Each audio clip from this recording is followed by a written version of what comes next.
حقنا باذن الله. الجار الاهلي ياخذ حقنا، الاهلي ياخذ حقنا، الاهلي ياخذ حقنا، والاهلي ياخذ حقنا. تقصدون انتم؟ قصدكم نحن؟ والله شوف يعني جارك ماشي بعكاز، مرة يمشي ومرة يجلس، فما تدري في مباراة الهلال يمشي ولا يجلس. إذا بتصير حاجة في مباراة الهلال فهذه شيء بيد الله وقوة الله عز وجل. أما أنك تعتمد عليه يا جاري، خليني أرجع حقه أول بعدين أرجع حقك. حبيت أنا الدعم والتحفيز وجاري ياخذ حقي، حبيت تحمست أنا، بس ما ندري كيف الأهلي بيكون قدام الهلال. خلوكم ساكتين ونحن ننزل بكامل إمكانياتنا، ندخل المباراة كأنها آخر مباراة.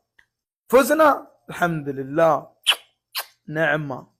فازوا والله أكيد الحكم فيه له شيء، لأنه مو طبيعي الهلال يفوز على الأهلي.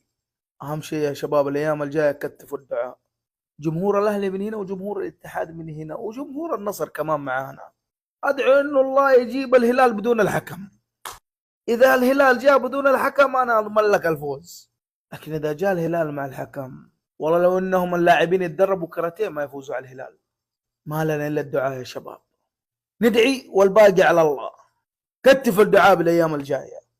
في الختام صلوا على الحبيب، قلبكم طيب، لايك وشير وادعوا لي بكل خير. رابط الحسابات حقي في البايو، ضيفوني يا شباب.